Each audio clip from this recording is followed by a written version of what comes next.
Bonjour et bienvenue dans ce nouvel épisode du podcast Booste ta vie au naturel. Aujourd'hui, je vais te donner 7 conseils pour optimiser au mieux ta remise en forme. Le premier conseil va être de savoir déterminer quels sont tes besoins. Est-ce que c'est plutôt de la tonification? Est-ce que tu as plutôt besoin d'étirement? Est-ce que tu as plutôt besoin de te défouler, par exemple de faire du cardio? Est-ce que tu as plutôt besoin d'être dans un environnement cocooné en intérieur ou au contraire à l'extérieur, en pleine nature? Donc ça, c'est le premier point. Le deuxième conseil va être de savoir déterminer tes envies. Par exemple, aujourd'hui, qu'est-ce qui me fait envie? De quoi mon corps a-t-il envie? Est-ce que j'ai envie d'une séance douce? Est-ce que j'ai envie de plutôt faire des gainages, des abdos? Voilà, essaie de déterminer tes envies du moment à l'instant T.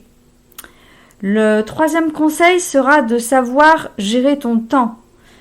Il est important dans une pratique pour être en progression d'être régulier. Savoir intégrer une pratique de façon régulière, c'est la meilleure solution pour progresser et pour atteindre ses objectifs. Alors, ce qui est important, c'est de savoir comment tu vas introduire une pratique régulière avec ton emploi du temps du moment. Quatrième conseil, savoir rééquilibrer ton alimentation. Donc pour cela, c'est peut-être utile si tu n'as pas trop de notions, si tu es un peu perdu, parce que on est souvent noyé dans beaucoup d'informations, de choses que l'on peut lire, des fois même contradictoires. Donc je te conseille dans ces cas-là, si tu es dans cette situation, de te faire accompagner par un coach en nutrition, pourquoi pas aussi un ou une naturopathe. Mais pour un petit rappel, pour te donner, essaie d'avoir dans ton alimentation globale, quotidienne, un tiers de protéines, donc ça peut être des protéines végétales si tu es végétarien, un tiers de céréales ou de légumineuses et un tiers de végétaux. Donc dans tout ce que tu manges, essaie de noter tout ce que tu manges et essaie de voir si tu es à peu près dans ces proportions.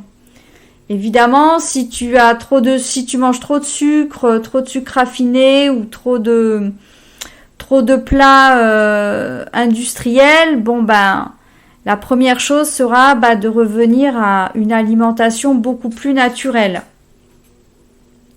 Le cinquième conseil sera de savoir identifier ta chronobiologie pour pouvoir mieux répondre à tes besoins.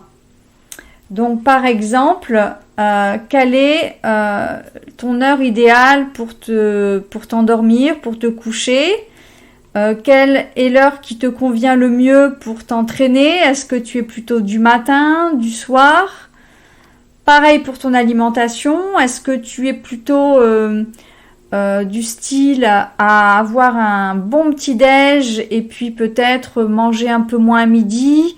Ou au contraire, est-ce que le matin tu peux pas trop manger?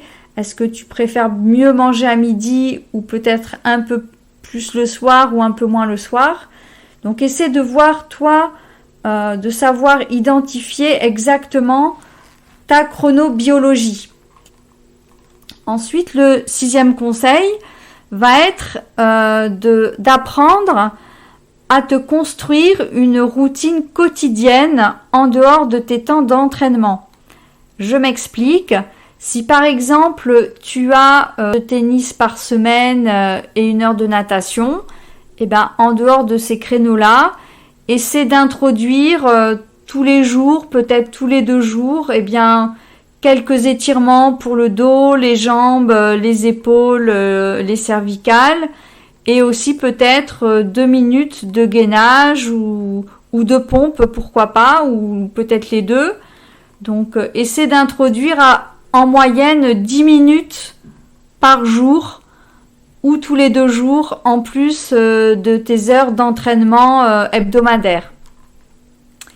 Et enfin, le dernier conseil va être de mesurer ta progression pour savoir si tu as besoin de revoir tes objectifs, si tu les as atteints ou si tu peux mettre un petit palier un peu plus haut pour progresser davantage et te sentir encore mieux.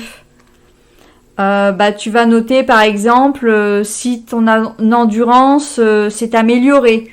Par exemple, si tu fais du footing et que tu courais par tranche de 30 minutes, est-ce que tu cours plus vite?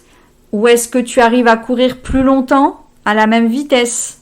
Par exemple, est-ce que tu te sens plus tonique? Est-ce que tu te trouves plus souple? Est-ce que tu es moins raide le matin quand tu te lèves? Est-ce que tu réalises des exercices avec plus de facilité? Si ton objectif c'était de perdre du poids, combien as-tu perdu de poids?